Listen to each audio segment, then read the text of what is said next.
머리로 이해하는 것과 몸에 익는 것은 참 다른 일입니다.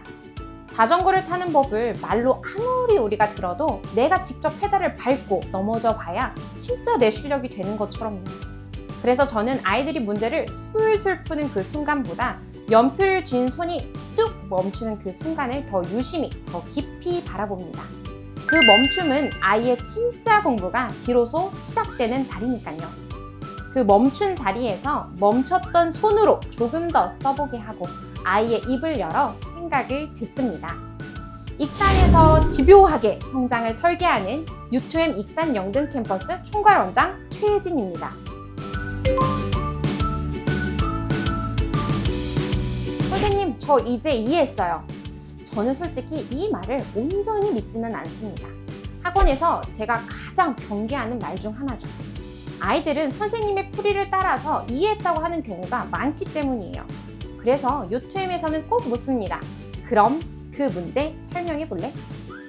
머릿속에 분명 있는 것 같았던 그 개념과 그 문제가 입 밖으로 나오지 않거든요. 바로 거기가 진짜 공부가 시작되는 자리입니다. 설명은 생각을 정리하는 과정이에요. 말로 정리가 되지 않으면 서술형도 정리가 되지 않습니다. 결국 서술형이라는 것은 말로 할 수 있는 것을 글로 쓰는 것이니까요.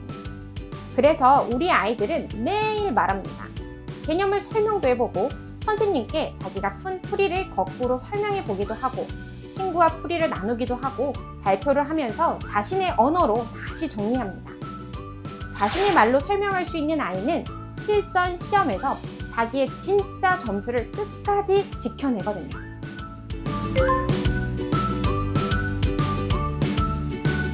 계산 실수예요.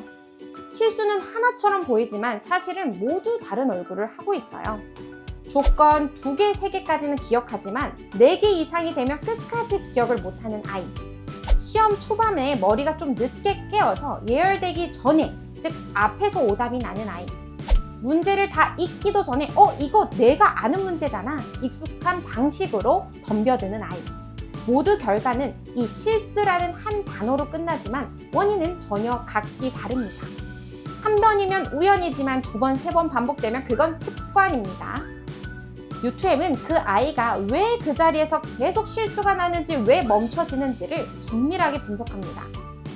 오답을 거치면서 이거 아는 건데 실수했어요 라고 하고 가볍게 넘어가게 두지 않습니다. 왜냐면 그 가벼운 타협이 반복되면 또 다른 새로운 습관이 형성되기 때문이죠. 틀린 문제를 직면해야 되고 반드시 교정해야 되며 실수를 대하는 태도에 따라 틀리는 빈도수는 현저히 낮아집니다. 초등에서 보이는 작은 그 균열이 결국 중등, 고등, 치명적인 발목을 잡을 수 있거든요. 우리는 본격적인 입시가 시작되기 전에 그 구멍부터 집요하게 메웁니다. 근데 말로 한번 깨달았다고 해서 그 문제는 완전히 아이 것이 될까요? 아닙니다. 돌아서면 또 까먹고 흔들렸던 자리는 또다시 흔들릴 수밖에 없거든요. 그리고 그건 지극히 정상입니다. 그래서 우리는 아이들이 잊어버릴 때쯤 그 문제를 또다시 만나게 합니다. 틀린 문제가 있어? 그럼 틀린 문제에 닮은 쌍둥이 문제로 다시 만나고, 단원이 끝이 나면 단원 평가에서 다시 만나고, 월말이 되면 1에서 2단원, 1에서 4단원, 1에서 6단원 누적 평가에서 또 만나고, 또 교재 한 권이 끝나면 틀린 문제를 또 탈탈탈 털어서 오직 그 아이만의 오답 문제로 또 만납니다. 커트라인도 분명히, 규칙도 정확히 지킵니다. 통과 못했어? 다시 한번 유사문제 풀어보자. 끝까지 물고 늘어집니다. 아이들이 해낼 때까지 교육합니다. 잊어버릴 때쯤 다시 나타나서 결국 완전히 내 것으로 만드는 그 시스템. 우리 학원이 조금 빡세다는 이유를 듣는 이유기도 합니다. 수학은 매일의 평범한 반복으로 바뀝니다. 숙제를 미루지 않는 하루, 문제의식을 한 줄 더 써본 하루, 슬쩍 넘어가지 않고 손을 들어 질문한 하루. 그 하루가 특별해서가 아니라 평범한 하루가 반복될 때 아이는 달라집니다. 저는 아이에게 완벽을 기대하지 않습니다. 넘어지는 거 당연합니다. 중요한 건 다음날 다시 책을 펼칠 수 있는 다시 시작하는 힘입니다. 그 힘을 만드는 것이 학원의 진짜 역할입니다. 한계를 만나는 일은 실패가 아니라 자기의 지도를 더 넓혀가는 과정이니까요. 멀리서 보면 아이들은 늘 한계를 넘어왔습니다. 그런데 스스로 주저할 때가 많아요. 자신이 정한 그 한계 지점에서 멈춰져 있죠. 아, 이거 내가 해낼 수 있을까? 이겨낼 수 있을까? 생각하면서 말이죠.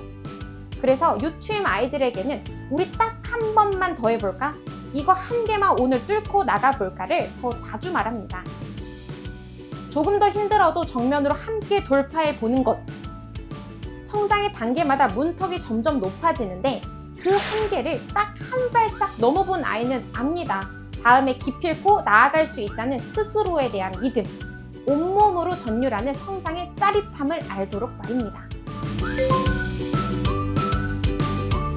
저는 결국 머리가 열리기 전에 마음이 먼저 열려야 된다고 믿고 있습니다.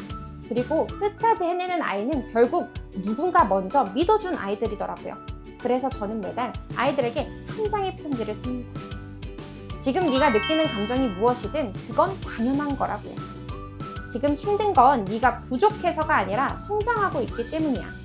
멈춰있는 것처럼 보여도 너는 분명히 다시 살아날 거야.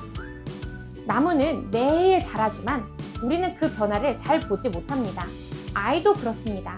어제와 오늘은 비슷해 보여도 매일 조금씩 자신의 영역을 넓혀가고 있습니다.